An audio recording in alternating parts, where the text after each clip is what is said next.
আসসালামু আলাইকুম। BBA BBS first year principles of accounting বইয়ের chapter the adjustment process and completing the accounting process থেকে 1 নম্বর ক্লাসে সকল শিক্ষার্থীদের স্বাগতম। ক্লাসের শুরুতে বেসিক বিষয়গুলো আলোচনা করার পরে এই ক্লাসেই গুরুত্বপূর্ণ একটা ম্যাথের সমাধান সম্পূর্ণ হাতে কলমে লিখে বোঝানো হবে। ধৈর্য ধরে প্রথম থেকে শেষ পর্যন্ত যারা না টেনে ধারাবাহিক ক্লাসগুলো দেখবেন, বুঝবেন না এরকম শিক্ষার্থী পাওয়া যাবে না ইনশাল্লাহ। তাহলে আমি মূল আলোচনায় যাচ্ছি। যে নামের ম্যাথগুলো এ অধ্যায় থেকে তোমাদের পরীক্ষায় থাকবে, অ্যাডজাস্টিং অ্যান্টিস, এটার বাংলা অর্থ হচ্ছে সমন্বয় দাখিলা। ওয়ার্কশিট অথবা কার্যপত্র, ক্লোজিং অ্যান্টিস, সমন্বয় দাখিলা। এর বাহিরে আছে রিভার্সিং অ্যান্টিস। এই নামের ম্যাথগুলো পরীক্ষায় থাকবে। আমরা যদি অ্যাডজাস্টিং অ্যান্টিস এটা পারি, ওয়ার্কশিট এই ম্যাথের সমাধান করাটা আমাদের জন্য সহজ হবে। সব কিছুই সহজ হবে, শর্ত হচ্ছে আমার কথাগুলো মন দিয়ে শুনতে হবে। এই ক্লাসে আমি আলোচনা করব অ্যাডজাস্টিং অ্যান্টিসের বেসিক বিষয়গুলো নিয়ে, তারপরে একটা ম্যাথের সমাধান হাতে কলমে লিখে বোঝাবো। আচ্ছা, তাহলে অ্যাডজাস্টিং অ্যান্টিস কিংবা সমন্বয় দাখিলা এটা কি, এটা নিয়ে একটু ধারণা নেওয়ার প্রয়োজন আছে। যে কোনো ব্যবসার প্রতিষ্ঠানে হিসাব করার জন্য আগে লেনদেন চিহ্নিত করা হয়, তারপর ওই লেনদেনকে জাবেদা দাখিলায় লিপিবদ্ধ করা হয়। জাবেদা দাখিলা থেকে খতিয়ান, খতিয়ান থেকে রেওয়ামিল, ওই রেওয়ামিল পর্যন্ত কিংবা ট্রিয়াল ব্যালেন্স পর্যন্ত এসে দেখা যায় কিছু হিসাব অতিরিক্ত লেখা হয়ে গেছে, অথবা কিছু হিসাব ভুল করে লেখা হয় নাই। তো যেটা অতিরিক্ত লেখা হয়ে গেছে এটা বাদ দিতে হবে, আর যেটা ভুল করে লেখা হয় নাই এটা অ্যাড করতে হবে। এখন নতুন করে আগের হিসাবের সাথে যেগুলো বাদ পড়ে গেছে কিংবা যেটা অতিরিক্ত লিখে ফেলেছি, এটা নতুন করে যে জাবেদা দাখিলা দেওয়ার পদ্ধতি, এটাই হচ্ছে অ্যাডজাস্টিং অ্যান্টিস কিংবা সমন্বয় দাখিলা। তো অ্যাডজাস্টিং অ্যান্টিস, সমন্বয় দাখিলা অথবা সাধারণ জাবেদা দাখিলা, আশা করি পার্থক্যটা বুঝতে পেরেছ। মানে লেনদেন থেকে প্রথমেই যে জাবেদা দাখিলা দেওয়া হয় এটা হচ্ছে সাধারণ জাবেদা দাখিলা, আর পরবর্তীতে রেওয়ামিল পর্যন্ত গিয়ে যে হিসাবগুলো বাদ পড়ে গেছে বা অতিরিক্ত লিখে ফেলেছি, এখন নতুন করে আগের হিসাবের সাথে সমন্বয় করে যে জাবেদা দাখিলা দিতে হয়, এটাই হচ্ছে অ্যাডজাস্টিং অ্যান্টিস কিংবা সমন্বয় দাখিলা। কিছু নিয়ম আছে কয়েকটা টপিকের উপরে, যদি আমরা নিয়মটা জেনে নেই আমাদের জন্য একেবারে সহজ ইনশাল্লাহ। প্রথমে আমি সাপ্লাইজ কিংবা সরবরাহ নিয়ে আলোচনা করব। সাপ্লাইজ কিংবা সরবরাহ সংক্রান্ত কোনো লেনদেন যদি থাকে, তখন এটার সমন্বয় দাখিলা অ্যাডজাস্টিং অ্যান্টিস করার নিয়মটা কি আমরা সহজে বুঝে নিই। আর সাপ্লাইজ কি, প্রিপেইড ইন্স্যুরেন্স, অগ্রিম বিমা, এগুলা কি, এটা আমরা সম্পূর্ণ বইয়ের বেসিকের 1 নম্বর 2 নম্বর ক্লাসে জেনে এসেছি। সাপ্লাই সংক্রান্ত জাবেদা দাখিলা দেওয়ার জন্য বিষয়টা ভালো করে বুঝো।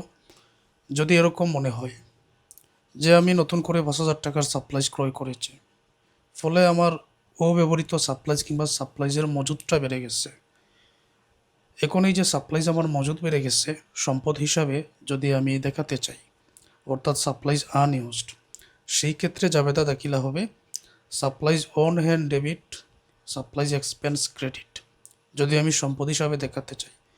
আর যদি এরকম হয় যে আমার 5,000 টাকার সাপ্লাইজ ছিল, 2,000 টাকার সাপ্লাইজ আমার ব্যবহার হয়ে গেছে, যদি আমি ব্যবহার দেখাতে চাই সেই ক্ষেত্রে সাপ্লাইজ এক্সপেন্স ডেবিট।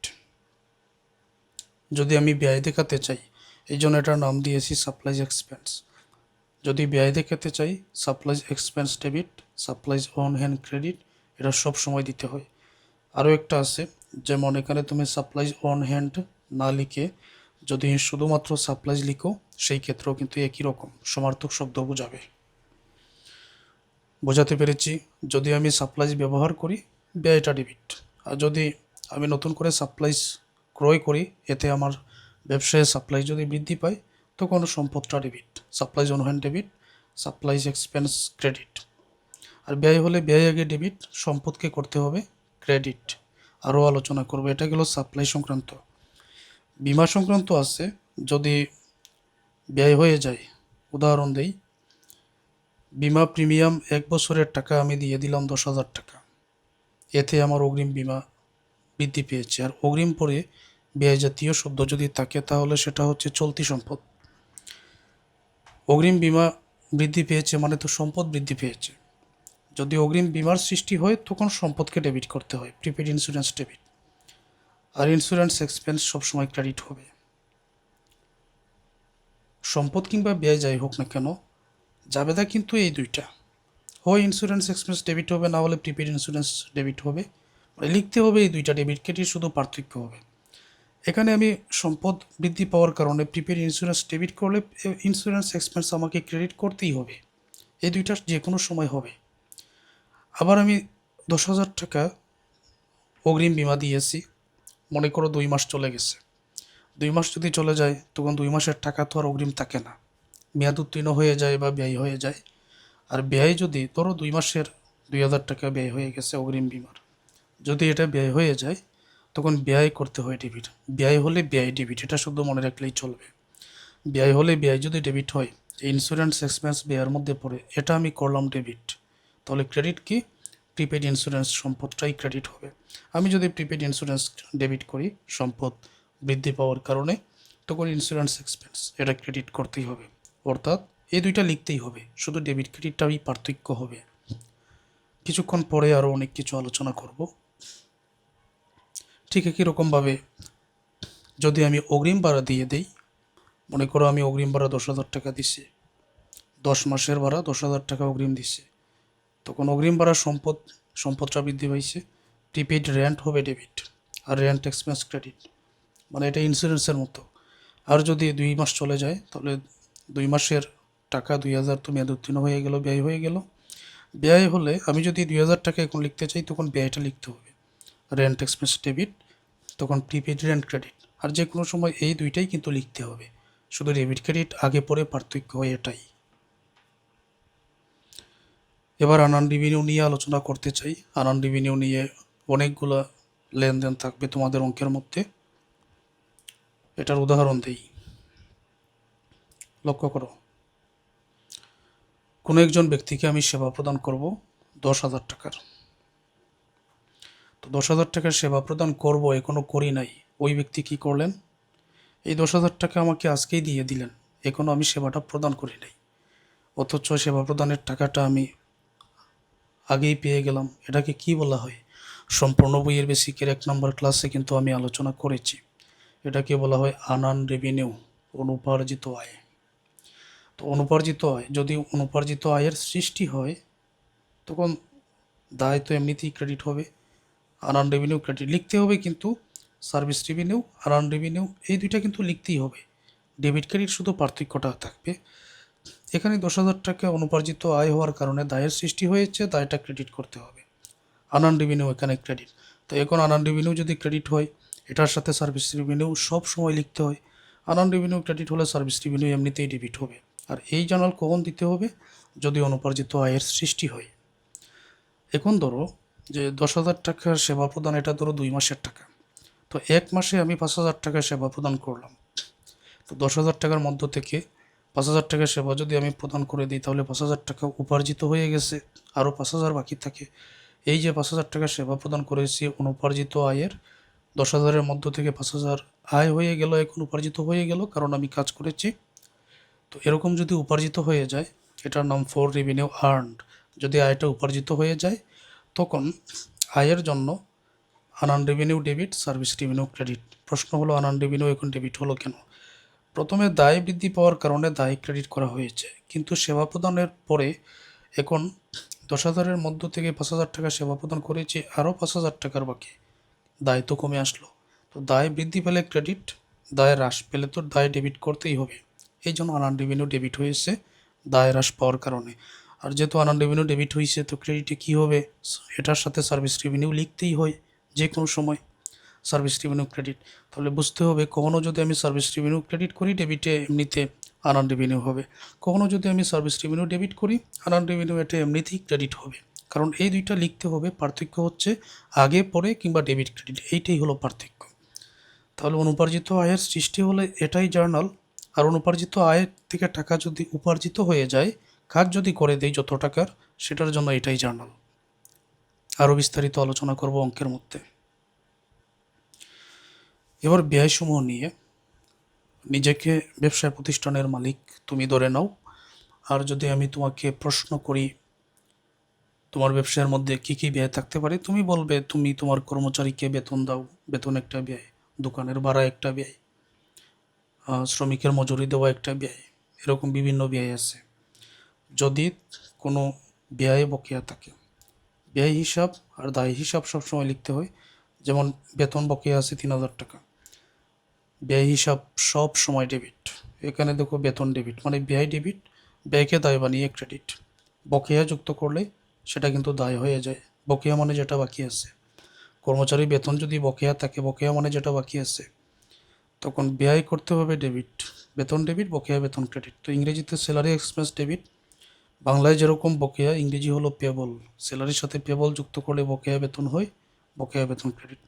যদি তাকে ভাড়া বকেয়া, তাহলে ব্যয় ডেবিট করো, ভাড়া ডেবিট, ইংরেজি হচ্ছে রেন্ট এক্সপেন্স ডেবিট। তো ভাড়ার সাথে ব্যয়ের সাথে বকেয়া যুক্ত করে দাও, বকেয়া ভাড়া ক্রেডিট, ইংরেজিতে পেবল যুক্ত করে দাও, রেন্ট পেবল ক্রেডিট। বোঝাতে পেরেছি? কোনো ব্যয় যদি বকেয়া থাকে, আগে কিন্তু ব্যয় ডেবিট করতে হবে, পরে ব্যয়কে দায় বানিয়ে ক্রেডিট করতে হবে। আর ব্যয়কে যে দায় বানিয়ে ক্রেডিট করবো, এটা বলতে আমি কি বোঝাতে চেয়েছি, বেতন এটা কিন্তু ব্যয়, কিন্তু তুমি যদি বকেয়া যুক্ত করে দাও এটা দায় হয়ে গেল, এই বলছি ব্যয়কে দায় বানিয়ে ক্রেডিট। স্যালারি এটা ব্যয়, পেবল যুক্ত করলে দায় হয়ে গেল। বকেয়া বেতন কিংবা স্যালারি পেবল দুইটাই কিন্তু একই। তাহলে কোনো ধরনের ব্যয় যদি বকেয়া থাকে, ব্যয় ডেবিট, ব্যয়কে দায় বানিয়ে ক্রেডিট, এটা করতে হবে। এখন তোমরা ক্লাসটা একেবারে ফুল স্ক্রিন করে দেখো, দেখতে যাতে কোনো অসুবিধা না হয়। আর এখন আমি একটা ম্যাথের সমাধান হাতে কলমে লিখে বোঝাবো, তোমরা এত সহজে বুঝবে ইনশাল্লাহ, কারো বুঝতে কোনো অসুবিধা হবে না। তো আমি প্রতিটা অধ্যায়ের ক্লাস হাতে কলমে লিখে বোঝাবো। আগের অধ্যায়ের ক্লাস আশা করছি তোমরা দেখেছো। এবার দেখো, একবার আমি পড়ে নিই, ব্যাকআপ পরে করব। The trial balance of Star advertising agencies is given below. Trial balance 31/12/2021 সালে। ওকে, তো এখানে অ্যাকাউন্টস পেবল, পাওনাদার, টাকার পরিমাণ এখানে 2,500 টাকা আছে, এগুলো দেখে নিও। ক্যাশের বাংলা অর্থ নগদ। অ্যাডভার্টাইজিং সাপ্লাইস মানে বিজ্ঞাপন সাপ্লাইস, বিজ্ঞাপন সাপ্লাইস 2,500 টাকা। এটা কিন্তু সম্পদের মধ্যে পড়ে, ডেবিটে যেহেতু আছে সম্পদ। প্রিপেড ইন্স্যুরেন্স, অগ্রিম বিমা, এটাও সম্পদ। অফিস ইকুইপমেন্ট, অফিস যন্ত্রপাতি। তারপর আছে নোটস পেবল, প্রদেয় বিল, দায়ের মধ্যে পড়ে। আনআর্নড রেভিনিউ, অনুপার্জিত আয়, অনুপার্জিত আয় এটা আয়ের মধ্যে, দায়ের মধ্যে পড়ে। ক্যাপিটাল, মালিকানা সত্ত্ব, ড্রয়িং বিপরীত মালিকানা সত্ত্ব, সার্ভিস রেভিনিউ আয়। স্যালারি এক্সপেন্স, এটা বেতন খরচ ব্যয়ের মধ্যে পড়ে। তারপরে সমন্বয়গুলো কী আছে আমরা বুঝি। Advertising supplies on hand December 31, 2021, টাকা 100। যে অ্যাডভার্টাইজিং সাপ্লাইজ ডিসেম্বর 31 তারিখে 2021 সালে 100 টাকা মজুদ আছে। Expired insurance for the month is টাকা 250। এক্সপায়ার্ড ইন্স্যুরেন্স মানে বিমা মেয়াদ উত্তীর্ণ হয় মাসে 250 টাকা। তো এটা কী করতে হবে, এটা আমি তোমাদের বুঝিয়ে দিব। তারপরে depreciation for the month is টাকা 150, অবচয় হলো 150 টাকা। আনআর্নড রেভিনিউ আর্ন 500 টাকা, উপার্জিত আয় 500 টাকা উপার্জিত হয়েছে। Service provided but unbilled at December 31, 1,000 টাকা। সেবা প্রদান কিন্তু লেখা হয় নাই, ডিসেম্বর 31 তারিখে 1,000 টাকা। ওকে, এখন এক এক করে এটার সমাধানটা আমি তোমাদেরকে বুঝিয়ে দিচ্ছি। এবার তোমরা দেখো যে এগুলার সমন্বয় দাখিলাটা কিভাবে লিখতে হবে। প্রথমে ঠিক করতে হবে যে এই ম্যাথের সমাধানটা 1 মাসের হবে, নাকি 1 বছরের হবে, নাকি 6 মাসের হবে, নাকি 3 মাসের হবে, এরকমভাবে অঙ্কের মধ্যে উল্লেখ থাকে। এখানে 31/12/2021 সাল আছে, আর আলাদা আলাদা করে for the month, depreciation month মানে মাসের হিসাবে দেওয়া আছে। এই জন্য অঙ্কটা আমরা 1 মাসের ধরে সমাধানটা করব। এখানে আছে advertising supplies on hand at December 31, 2021 ইস টাকা 100। অ্যাডভার্টাইজিং সাপ্লাইজ মানে বিজ্ঞাপনের জন্য যে সাপ্লাইজ অন হ্যান্ড মজুদ আছে ডিসেম্বর 31 তারিখে 2021 সালে 100 টাকা। এখন এটা দ্বারা কী বোঝাচ্ছে, তোমরা রেওয়া মিলে যদি লক্ষ্য করো, এই দেখো অ্যাডভার্টাইজিং সাপ্লাইজ আছে 2,500 টাকার। এখন রেওয়া মিল অনুযায়ী হিসাব আমরা রেওয়ামিল পর্যন্ত তো এসেছে। হিসাব অনুযায়ী অ্যাডভার্টাইজিং সাপ্লাইজ হওয়ার কথা 2500, কিন্তু এখানে দেখা যাচ্ছে আছে মাত্র 100 টাকার। বাকি 2400 টাকার সাপ্লাইজ কোথায় গেল? আমার রেওয়ামিল অনুযায়ী কিন্তু অ্যাডভার্টাইজিং সাপ্লাই যেটা যেহেতু ডেবিটে আছে, ডেবিটে মানে সম্পদে আছে। আমার 2500 টাকার সাপ্লাইজ থাকার কথা আছে এখন 100 টাকার। অতিরিক্ত তথ্য যেটা বলেছে এটা কিন্তু সঠিক, এটা হিসাব করেই বলা হয়েছে, এটা এখন আমাদের ঠিক করতে হবে। আছে 100 টাকার, বাকি 2400 টাকার সাপ্লাইজটা কোথায় গেল? নিশ্চয়ই ব্যবহার হয়ে গেছে, না হলে তো টাকার কথা। অতএব কি বোঝায়? যে 2400 টাকার সাপ্লাইজ ব্যবহার হয়ে গেছে। যদি ব্যবহার হয়ে যায় তখন সাপ্লাই সংক্রান্ত যে তথ্যগুলো বলেছিলাম, যদি ব্যয় হয়ে যায় কিংবা ব্যবহার হয়ে যায়, সাপ্লাইজ এক্সপেন্স করতে হবে ডেবিট, সাপ্লাইজ অন হ্যান্ড করতে হবে ক্রেডিট। আর যদি এরকম বোঝাতো যে অব্যবহৃত সাপ্লাইজ ব্যবহার হয় নাই, নতুন করে সাপ্লাইজ সম্পদ বৃদ্ধি পাইছে, তখন সম্পদ আমি করতাম debit, supplies on hand debit, supplies expense তখন হতো ক্রেডিট। যেহেতু বর্তমানে ব্যয় হয়েছে, তাহলে সাপ্লাইজ এক্সপেন্স করব আমি ডেবিট, সাপ্লাইজ অন হ্যান্ড করব আমি ক্রেডিট। বর্তমানে কিন্তু ব্যয় হয়েছে। আর টাকার পরিমাণ কত টাকা? টাকার পরিমাণ এই 2500 থেকে 100 বিক করলে বাকি যে 2400 টাকা ব্যয় হয়েছে, টাকার কথা 2500, 100 টাকার কিন্তু অলরেডি আছে। 2400 টাকার সাপ্লাইজ পাওয়া যাচ্ছে না, মানে এটা ব্যয় হয়ে গেছে। তাহলে 2400 টাকাই ব্যয় হয়েছে হিসাবে আনতে হবে। অতএব আমি এখন এই জার্নালটা লিখে দিব, টাকার পরিমাণ 2400 লিখে দিব, তাহলেই তো হয়ে যায়। তো একটা টেবিল সাধারণ জাবেদা দাখিলার মতো এভাবে অঙ্কন করে নেবেন। আর এখানে ডিটেলসও লিখতে পারেন, বা অ্যাকাউন্ট টাইটেলস অ্যান্ড এক্সপ্লেনেশন ওইটাও লিখতে পারেন। হ্যাঁ, এখন তো আমি এই জায়গায় লিখে নিচ্ছি, ঠিক আছে। Supplies expense debit, supplies credit, এটাই লিখতে হয়। তো 2500 থেকে 100 বিক করলে টাকার পরিমাণ হবে 2400 টাকা। তো ডেবিট ক্রেডিটে টাকার পরিমাণটা বসিয়ে দাও। আর এটার একটা ব্যাখ্যা আছে, এখানে টু রেকর্ড বলে, এরকম টু রেকর্ড বলে লেনদেনটা যে সম্পর্কিত সেটাই লিখতে হয়। যেমন টু রেকর্ড বলে এটা অ্যাডভার্টাইজিং সাপ্লাই এক্সপেন্স, মানে সাপ্লাইজ ব্যয় হয়েছে, এটা তোমরা বইয়ের মধ্যে দেখে নিও, আমি আর লিখলাম না, সময় নষ্ট হবে। টু রেকর্ড এটা যে সম্পর্কিত, অ্যাডভার্টাইজিং সাপ্লাইজ এক্সপেন্স মানে সাপ্লাইজ খরচ আমি এখানে লিখেছি, ওইভাবে তোমরা ওই ব্যাখ্যাটা লিখে দিও। আর এটা এখন আমি ক্লোজ করে নিচ্ছি।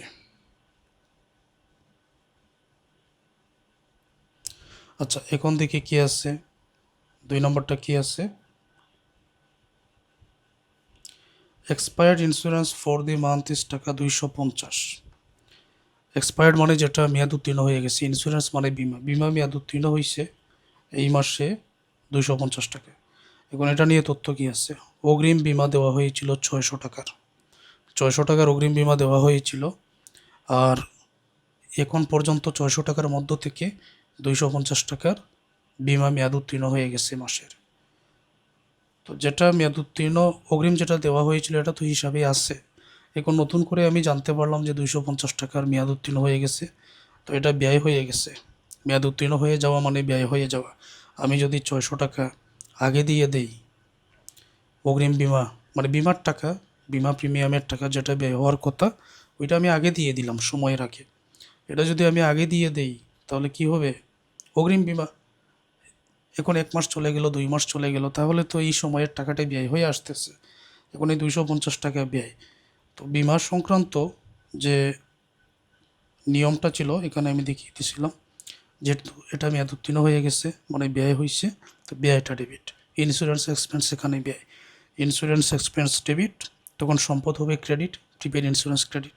আর যদি নতুন করে অগ্রিম বিমা নতুন করে তৈরি হতো তখন সম্পদকে করতাম ডেবিট, যেটা তৈরি হবে ওইটাই লিখতে হবে, ডেবিট লিখতে হবে।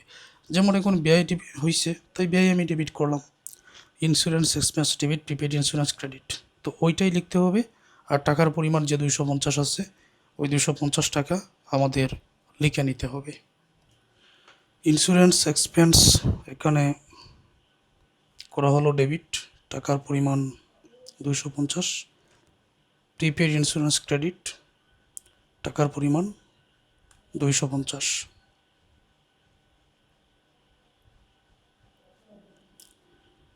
তারপর এখানে depreciation for the month is টাকা 150, অবচয় হচ্ছে এই মাসের 150 টাকা।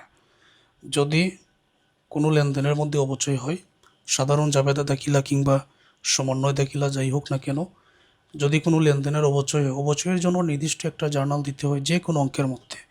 বাংলায় হচ্ছে অবচয় ডেবিট, পুঞ্জীবিত অবচয় ক্রেডিট, আর ইংরেজিতে হচ্ছে depreciation expense debit, accumulated depreciation credit. এটা কিন্তু সব সময় একই। তাহলে 150 টাকার যে journal depreciation expense debit, accumulated depreciation credit, ওইটাই আমরা এখানে লিখে নিব। Depreciation expense debit, accumulated depreciation credit, টাকার পরিমাণ 150। 150 করে এই জায়গায় লিখে দেওয়া হলো। তো এটা ক্লোজড। তারপর এখানে আছে আনআর্ন রেভিনিউ। এখানে আছে আনআর্ন রেভিনিউ ইজ আর্ন টাকা 500। অনুপার্জিত আয় উপার্জিত হয়েছে 500 টাকা। অনুপার্জিত আয় উপার্জিত হয়েছে 500 টাকা। তো এটা নিয়ে তথ্য কি আছে যে আনআর্ন রেভিনিউ এখানে আছে 1200 টাকার। মানে কোনো সেবা প্রদান করি নাই বা বিক্রি করি নাই, টাকাটা আগেই পেয়ে গেছিলাম সেবা প্রদানের 1200 টাকা। 1200 টাকার মধ্য থেকে 500 টাকার সেবাটা আমি প্রদান করে দিয়ে এসেছি। এখন এই 1200 টাকার মধ্য থেকে 500 টাকা কী হয়েছে, উপার্জিত হয়ে গেছে। এখন এটা নিয়ে আমার যে নিয়মটা ছিল, নিয়মটা হচ্ছে আনআর্ন রেভিনিউর ক্ষেত্রে যদি নতুন করে অনুপার্জিত আয়ের সৃষ্টি হয় নতুন করে, সেই ক্ষেত্রে দায় বৃদ্ধি পেয়েছে unearned revenue credit, service revenue হবে এখানে ডেবিট। কিন্তু যে 1200 টাকা দায়ের সৃষ্টি হয়েছিল তার মধ্য থেকে 500 টাকা আমি এখানে পেয়ে গেছি, মানে কাজ করে দিয়েছি, উপার্জিত হয়ে গেছে। তাহলে ফর রেভিনিউ আর্নড, যেহেতু উপার্জিত হয়ে গেছে দায় কমে গেছে। আমি যে একজনের কাছ থেকে 1200 টাকা আগে পেয়ে গেলাম, যতক্ষণ না কাজ করছি এখানে আমি তো দায়বদ্ধ। 500 টাকার কাজ করে দিয়েছি, 500 টাকা দায় কমে গেছে। তো দায় কমে গেলে আনআর্ন রেভিনিউ দায়ের মধ্যে পড়ে এটা ডেবিট হবে। For revenue earned, unearned revenue debit, service revenue credit, এটাই আমি লিখে দিব। আর টাকার পরিমাণ 500 টাকা আমি এখানে লিখে দিব। আনআর্ন রেভিনিউ ডেবিট, তো আনআর্ন রেভিনিউ টাকার পরিমাণ ছিল 500 টাকা। সার্ভিস রেভিনিউ ক্রেডিট টাকার পরিমাণ 500 টাকা। এটা ক্লোজড।